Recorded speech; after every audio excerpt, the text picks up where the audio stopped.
እያንዳንዱ ሀገር በየስታዲየሞች በየፓርላማ አዳራሾችና በየትምህርት ቤቶች እንዲሁም በዓለም አቀፍ ተቋማት መድረኮች ላይ የሚያስተጋባው አንድ መዝሙር አለው፣ ብሔራዊ መዝሙር። ለመሆኑ ኢትዮጵያ እስካሁን ድረስ ስንት ብሔራዊ መዝሙሮች አሏት? ብሔራዊ መዝሙሩስ ለምን ይቀያየራል?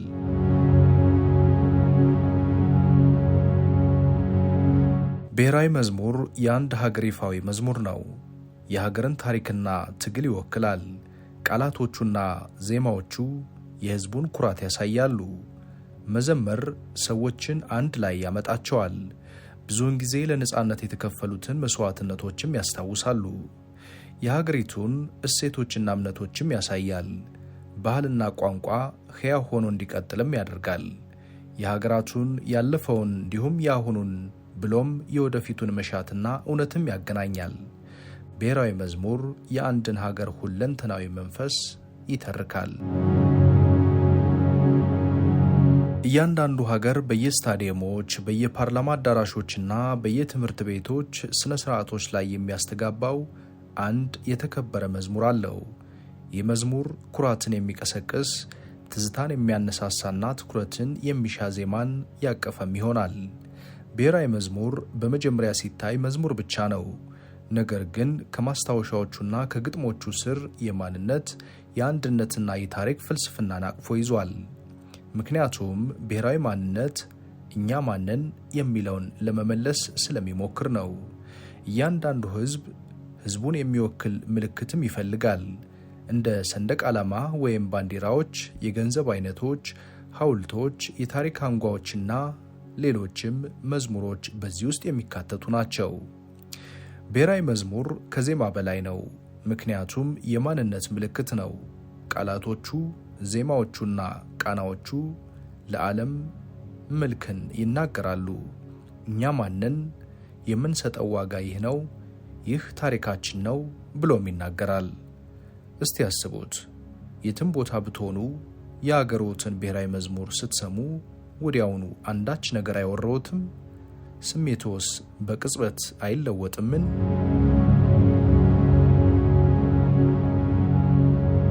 ሙዚቃ በሰው ልጆች ላይ ትልቅ ኃይል አለው። ሰዎችን በስሜታዊነት አንድ ያደርጋል። ብሔራዊ መዝሙሮች ደግሞ በሺዎች አንዳንዴም በሚሊዮኖች የሚቆጠሩ ሰዎች የጋራ ልምድ እንዲሰማቸው ያደርጋሉ።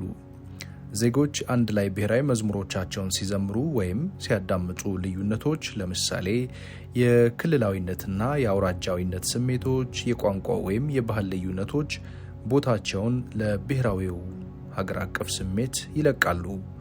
ለጥቂት ደቂቃዎች መዝሙሩ ድልድይ ይሆናል። እንግዶችን እንደ አንድ ማህበረሰብ ያገናኛል። ይህ ስሜታዊ አንድነት በብሔራዊ ክብረ በዓላት፣ በስፖርታዊ ዝግጅቶችና በዓላት ላይ መዝሙሮች የሚጫወቱት ሚና የጋራ ንብረትን የሚያሳዩ የሥነ ሥርዓት ማድመቂያዎች ናቸው። ብሔራዊ መዝሙሮች ታሪካዊ ትውስታዎችም ናቸው። በመዝሙሩ ውስጥ ያሉ ታሪኮች በጋራ ይዘምራሉ። ብሔራዊ መዝሙሮች ስለ ኩራት ብቻ ሳይሆን ስለ ታሪክም ጭምር የሚገልጹ ናቸው። ብዙ መዝሙሮች የተጻፉት በትግል ጊዜያት ማለትም በአብዮቶች፣ ለነጻነት በተደረጉ ጦርነቶች ወይም በማህበራዊ እንቅስቃሴዎችና ሂደታቸው ውስጥ ነው። በግጥምና በዜማ የአንድ ሀገር ታሪክ፣ ድሎች፣ ችግሮችና ምኞቶች ይነግሩበታል ቢባል ትክክል የሚሆነውም ለዚሁ ነው። አንድ ዜጋ መዝሙሩን ሲዘምር ዘፈን ብቻ አይደለም። ያለፈውን እያስታወሰ ቅድመ አያቶቹን እያከበረና እሴቶቻቸውን እያረጋገጠና እያመሰገነ ለወደፊት እሱም ሰርቶት የሚያልፈውን ተስፋውን የሚያንጸባርቅበትም ነው።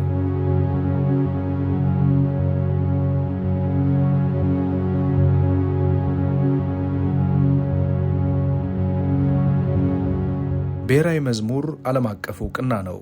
ሀገር በዓለም መድረክ ላይ የሚወከልበት ጭምር።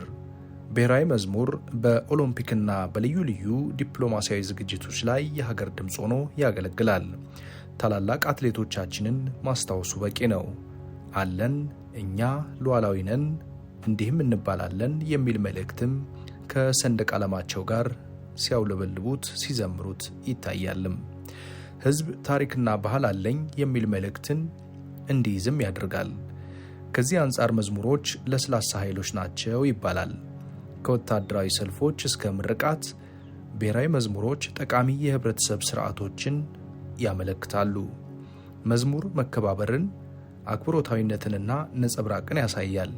ይህ የጋራ ትኩረት ማጀቢያ ረቂቅ ድምፅም ጭምር ነው።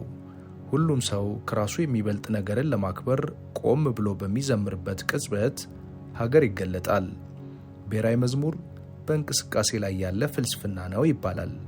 ሀገር ማለት በካርታ ላይ የሚገኝ ቦታ ብቻ ሳይሆን ታሪክ፣ ማህበረሰብና የጋራ ስሜት ነው።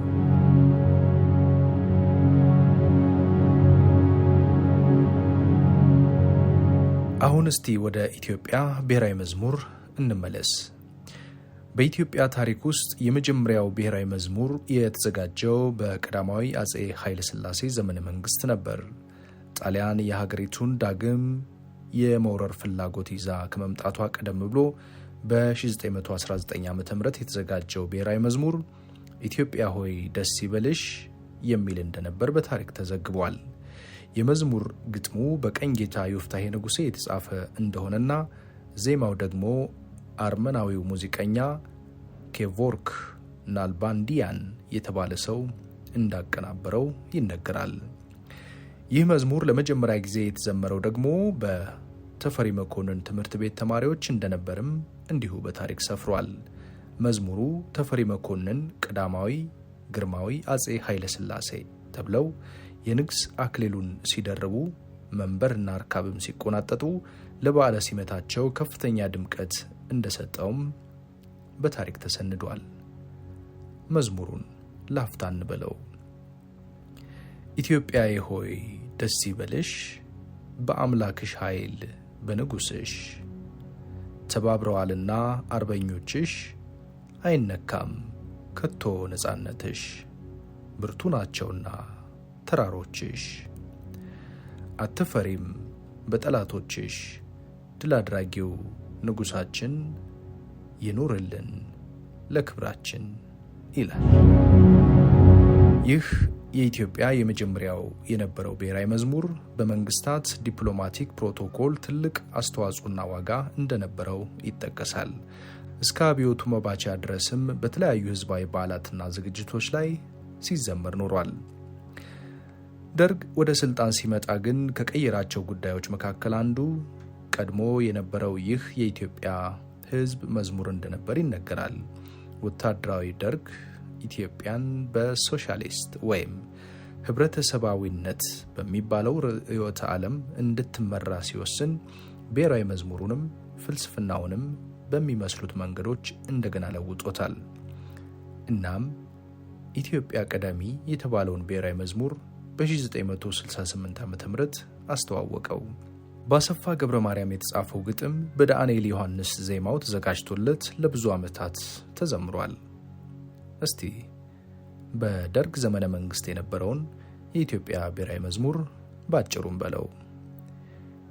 ኢትዮጵያ ኢትዮጵያ ኢትዮጵያ ቀዳሚ፣ በህብረተሰባዊነት አበቢ ለምልሚ፣ ቃል ኪዳን ገብተናል ጀግኖች ልጆችሽ፣ ወንዞች ተራሮችሽ፣ ድንግል መሬትሽ፣ ለኢትዮጵያ አንድነት ለነጻነትሽ፣ መስዋዕት ሊሆኑ ለክብር ለዝናሽ፣ ተራመጅ ወደፊት በጥበብ ጎዳና፣ ታጠቂ ለሥራ ለአገር ብልጽግና፣ የጀግኖች እናት ነሽ በልጆችሽ ኩሪ፣ ጠላቶችሽ ይጥፉ ለዘላለም ኑሪ። ግንቦት 20 ቀን 1983 ዓ.ም ደርግ ከስልጣን ወርዶ ኢህአዴግ ወደ ስልጣን ማማው ሲመጣ እንዲሁ የስልጣን ሽግግሩ ሲከተል የሀገሪቱ ይህ የደርግ ብሔራዊ መዝሙር አብሮ ተለውጧል። ደረጀ መላኩ የጻፈው ግጥም ዜማው በሰሎሞን ሉሉ ተዘጋጅቶለት ዛሬም ድረስ ይዘምራል። ይህንንም እንመልከተው። የዜግነት ክብር በኢትዮጵያችን ጸንቶ ታየ ህዝባዊነት ዳር እስከ ዳር በርቶ፣ ለሰላም ለፍትህ ለህዝቦች ነጻነት በኩልነት ቆመናል በአንድነት፣ መሰረተ ጽኑ ስብናን ያልሻርን ህዝቦች ነን ለስራ በስራ የኖርን፣ ድንቅ የባህል መድረክ የአኩሪ ቅርስ ባለቤት የተፈጥሮ ጸጋ፣ የጀግና ሕዝብ እናት እንጠብቅሻለን አለብን አደራ፣ ኢትዮጵያችን ኑሪ እኛም ባንቺን ንኩራ ይላል። ለመሆኑ ብሔራዊ መዝሙሮች ለምን ይቀያየራሉ የሚለው ጥያቄ መሰረታዊ ነው። ኢትዮጵያ ብሔራዊ መዝሙሮቿ በመንግስታት ርዕዮተ ዓለም ባህሪና አወቃቀር መልክ እየተሰሩ እንዲህ ለ3 ጊዜ በታሪኳ ብሔራዊ መዝሙሮቿ ተቀያይረዋል። አንዳንድ የሰለጠኑ ሀገራት ብሔራዊ መዝሙሮቻቸው በመንግስታት መለዋወጥ የሚለወጡ እንዳይሆን ሲያደርጉ ይስተዋላል።